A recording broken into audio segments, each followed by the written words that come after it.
amigos do canal Detetives Vascaínos, na área de novo para a gente falar de Vasco, que vive uma certa pressão nos bastidores, não só pela fase do time que anda cambaleando no Brasileirão e incidindo diretamente no técnico Fernando Diniz, que anda ali tomando algumas decisões polêmicas, como também pelos obstáculos na busca por zagueiros. Nas últimas horas, nos últimos dias também, o Vasco intensificou as buscas, iniciou aí negociações e trabalha com prazo curto para que as definições saiam logo e os tais atletas possam ser entregues ao time o quanto antes. Ainda mais que tem Copa do Brasil pela frente. Vou nesse boletim falar tudo que eu apurei sobre essa questão dos zagueiros, destacar a chegada do Robert Renan, que foi anunciado hoje e tem tudo para ser relacionado aí, inclusive no jogo de quarta, caso a diretoria consiga registrá-lo no BID amanhã, e também falar da iminente chegada do Matheus França, o meia revelado pelo rival, que estava no futebol inglês.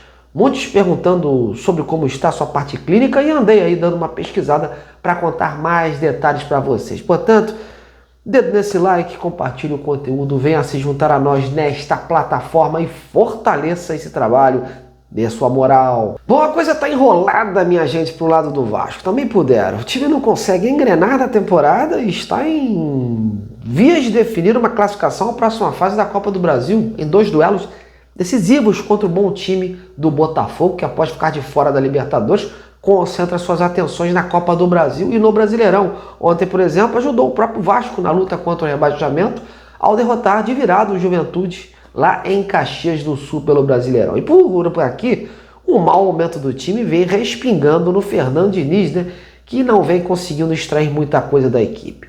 Teve aquela goleada contra o Santos, muitos imaginavam que a coisa fosse melhorar, mas o declínio veio de novo, com 2 derrotas seguidas. E o pior, ontem dentro de casa contra um Corinthians bem desfalcado.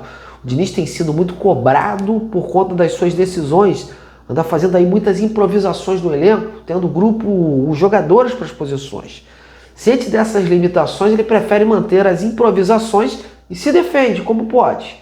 Hoje, ele não perdeu tempo e iniciou aí uma bateria de treinos para aqueles que não jogaram ontem ou não jogaram muito contra o Corinthians. E amanhã vai para o treino a pronto, que definirá aí os 11 que vão a campo contra o Botafogo. Possivelmente o Tietê vai ficar de fora, né? E fica a dúvida de que ele poderá fazer nesta partida com base nessas ausências e com base no mau momento do time. Ontem ele sacou o Verratti e já colocou o David. Será que ele vai manter essa ideia ou vai voltar com o artilheiro argentino? Quem ficará com a vaga do Tietê caso realmente ele fique de fora? Barros, que entrou bem, mas na visão do treinador ocupa um espaço de campo que joga aí como primeiro volante? Ou vai de Thiago Mendes, que até agora não disse a que vem?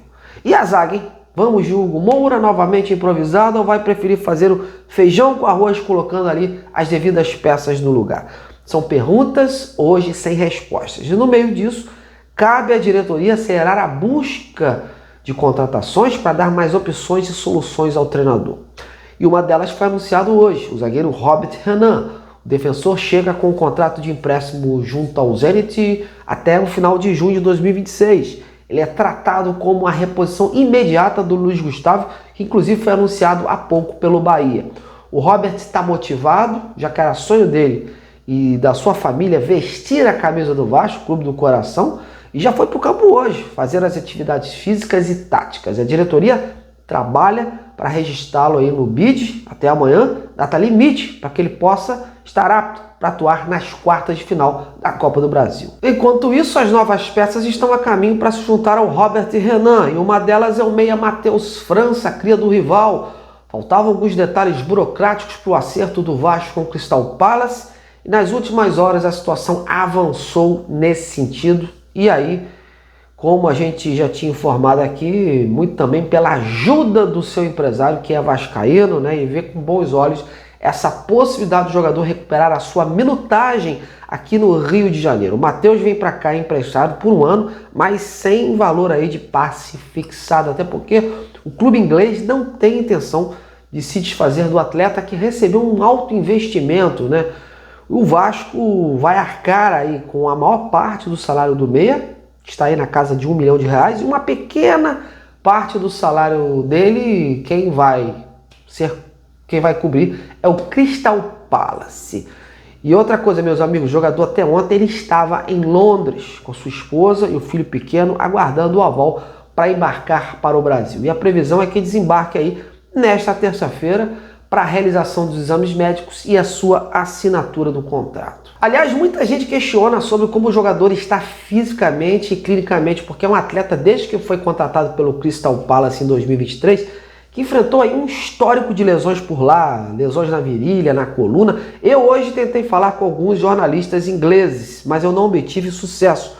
Porém, fazendo uma pesquisa em muitos diários esportivos da Inglaterra, eu encontrei matérias recentes, do início desse mês de agosto, onde o treinador do Crystal Palace, o Oliver Glasner, fazia uma atualização médica dos jogadores que se encontravam fora do batente. E um deles era o Matheus França, né? Pelo que ele relatou no início do mês, o jogador teve um problema ali no músculo adutor e por isso não vinha ficando aí atuando, por isso ele vinha ficando fora do time. Ele retornou há pouco tempo aos treinamentos para readquirir aí a sua forma física e técnica, após ficar ausente das atividades.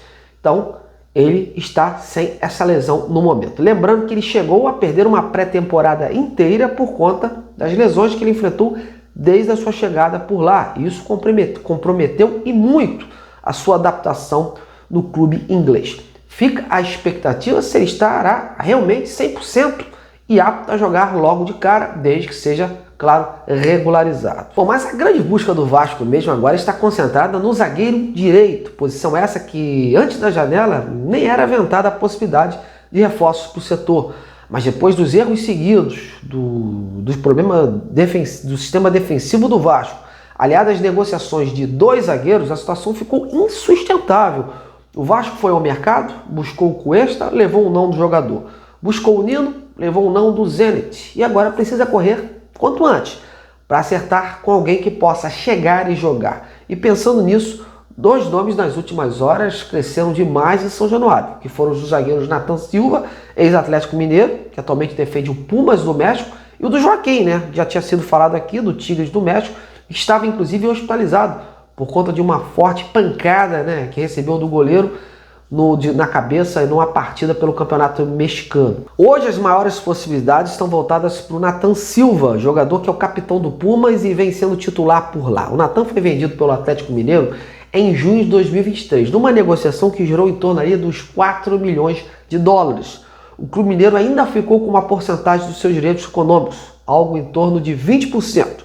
Ele vinha sendo peça importante no Pumas, que recebeu, inclusive com surpresa, essa investida do Vasco, até porque a janela de transferências no México encerra dia 12 de setembro.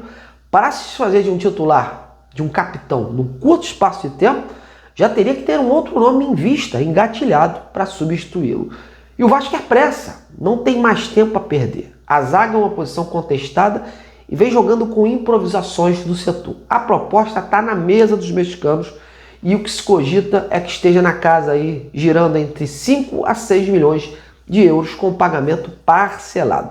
A mesma oferta que ele ia ser feita ao Galatasaray pelo Cuesta e que não avançou. O Pumas, quando procurado, não quer comentar muito, mas vem debatendo entre a sua diretoria este oferecimento, esse investimento do Vasco, e ambos os clubes ainda vêm costurando aí para chegar a uma definição, coisa que ainda não aconteceu. Como eu falei, o Pumas tem que botar várias coisas na balança e principalmente não só ter a segurança se vai receber, como também repor uma eventual saída do seu capitão. O Vasco tem até o dia 2 de setembro para encerrar o caso, mas a questão é que não dá para esperar muito, porque tem jogo após jogo pelo Brasileirão. O Vasco está lá embaixo. O Vasco precisa qualificar o seu miolo defensivo quanto antes. Uma coisa já é certa. Ficaremos sem zagueiro direito nesses 2 jogos da Copa do Brasil, porque amanhã já é terça-feira, data limite de inscrição para essa próxima fase. Só um milagre de fechar com o jogador no dia, enviar toda a documentação e inscrever no BID para estar apto. Complicado demais. Mas o que se comenta no México é que a definição sobre esta possível contratação do Vasco pelo Nathan Silva virá esta semana. Há esperança de que a oferta seduza os mexicanos, mas o Vasco segue pressionando e vai ficar em cima aí, vai precisar também de uma dose de paciência e bastante diálogo. O outro nome que eu já falei aqui, o Joaquim, é um nome de muito reconhecimento dentro de São Januário, um nome que o Vasco gosta, o Fernando Diniz também gosta, mas é um jogador muito caro em termos de valores, né? Os mexicanos estão muito satisfeitos com o Joaquim. É um jogador aí que foi o melhor zagueiro da Liga Mexicana e não vai ser fácil tirá-lo de lá, ainda mais de forma parcelada. Hoje eu voltei a entrar em contato com o seu empresário, Luizinho Piracicaba, que seguem afirmando que não tem nada na mesa, não tem rigorosamente nenhuma oferta do Vasco, que houve sim aquela consulta, saber das condições do negócio, mas em termos de oferta até o momento não tem, segundo o seu agente. Mas as coisas podem ser intensificadas nas próximas horas, dependendo, claro, de como vai seguir, né, essa negociação com o Nathan Silva. Então vamos aguardar, mas realmente é um jogador aí que interessa.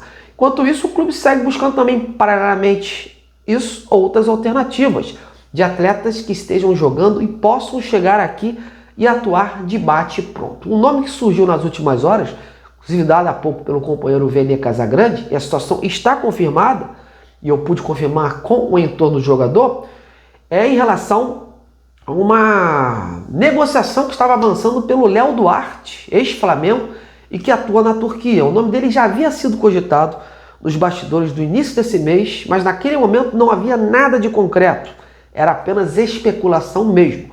Porém, pelas dificuldades das outras negociações, o Ademar Lopes buscou, na sua viagem à Turquia, também tentar contratar este jogador. Mas o negócio não pôde ser concluído, já que o zagueiro teve uma lesão muito complexa no seu tornozelo numa última partida pelo seu clube. E com isso, ficará no estaleiro aí um bom tempo. E como eu falei, o Vasco precisa de zagueiros para ontem. Que sina do Vasco, hein?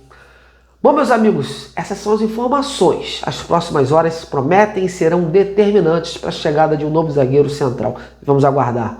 Tô indo. A vocês, meu muito obrigado, um grande abraço e até lá.